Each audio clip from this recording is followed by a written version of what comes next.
Saya undang saudara untuk langsung saja buka dengan saya dalam kitab Ayub pasal yang ke-9, Pak Ibu.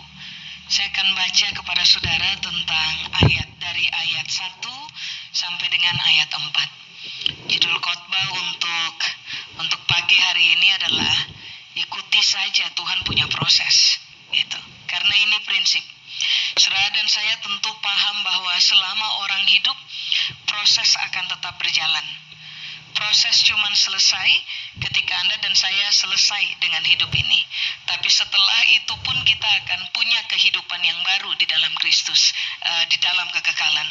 Jadi mari kita lihat dulu prinsip-prinsip penting yang saudara dan saya harus bangun dalam keyakinan kita, supaya pada akhirnya saudara dan saya hadapi proses apa aja dalam hidup, kita tidak menyimpang dari prinsip benar seperti yang Alkitab ajar. Amin. Di ayat yang pertama tertulis, tetapi Ayub menjawab, sungguh aku tahu bahwa demikianlah halnya masakan manusia benar di hadapan Allah. Jikalau ia ingin berperkara dengan Allah 1 dari 1000 kali, ia tidak dapat membantahnya. Allah itu bijak dan kuat. Siapakah dapat berkeras melawan dia dan tetap selamat? Gitu. Nah, kalau saudara cermati ayat 2 itu pernyataan, Pak Ibu. Coba saudara lihat, Ayub bilang, aku tahu demikianlah halnya. Coba lihat kalimat berikutnya. Masakan manusia benar di hadapan Allah? Jadi artinya pada ayat ini Ayub lagi bilang, kamu bandingkan, kamu punya diri dengan Tuhan. Lalu coba uji, yang benar yang mana? Manusia yang benar atau Tuhan yang benar? Dan kamu akan selalu menemukan realita bahwa Tuhan itu tidak pernah salah. Kenapa sampai keluar pernyataan itu?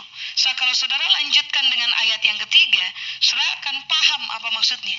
Makanya coba saudara lihat ayat 3, ini yang Ayub bilang kan. Kalau kamu mau berperkara dengan Tuhan, 1 dari 1000 kali, kamu nggak mungkin menang. Apakah berperkara? Dalam bahasa Ibrani berperkara itu artinya riyib, disebut dengan kata riyib. Bahasa Ibrani R-I-Y-B. Riyib itu berperkara itu artinya begini. Kalau kamu mau lawan Tuhan atau berdebat dengan Tuhan, kamu nggak mungkin bisa menang. Makanya ini yang dia yakini, nggak apa-apa. Dibentuk, ditekan, diremukan, jangan keras kepala untuk lawan. Sebab hasilnya jelas. 1, kamu dapat sekutu. 2, kamu dapat upah. 3, kamu dapat ganti rugi. 4, kamu pulih dari dalam. Ayat terakhir, Pak Ibu. Ayub pasal 23, ayat 10. Ayub pasal 23, ayat 10. Karena ia tahu jalan hidupku.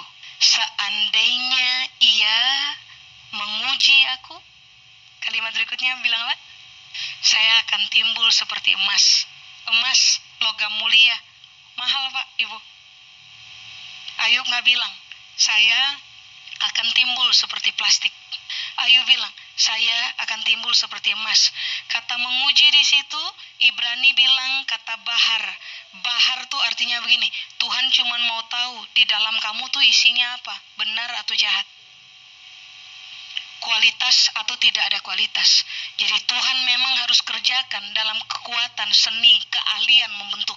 Tuhan mau tahu saja di dalam saya apa, kualitas enggak. Kalau memang di dalam saya telah teruji berkualitas, saya pasti timbul seperti emas. Nama Ayub terakhir itu penuh dengan kemuliaan. Di kitab pasal terakhir, nama Ayub akhirnya dikenal lagi sebagai laki-laki yang mendapatkan kembali bahkan jauh lebih kaya dari sebelumnya. Ayub melawan Tuhan? Tidak. Dia ikuti saja dalam tangisan, dalam air mata, dalam ratapan, dalam kepiluan jiwa. Tapi dia tidak pernah melawan Tuhan. Hasil dia nikmati sampai akhir. Nah, sekarang ini prinsip yang harus saudara dan saya bangun.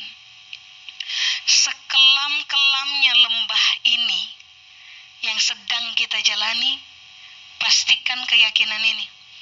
Tuhan itu nggak mungkin salah. Tentang jalan yang saya lagi jalani sekarang, Tuhan tuh nggak mungkin salah di sisi ini. 2, saya nggak akan lawan Tuhan. Karena dia bijak dalam pertimbangan, dia bijak dalam tindakan, dia ahli dalam persoalan membentuk. Kalau toh saya jatuh dalam tangannya yang membentuk, menekan, meremukan, saya sudah tahu hasilnya adalah saya jadi bagus. Saya tidak akan keras kepala dalam itu proses. Kalau saya tidak keras kepala untuk melawan, 1, saya dapat sekutu untuk hidup. 2, saya dapat upah. 3, saya dapat ganti rugi. 4, saya pulih dari dalam. Bukankah semua orang yang selesai menangis itu selalu akan tertawa di bagian akhir? Saya selesai, Pak, Ibu. Saya undang saudara bangkit berdiri.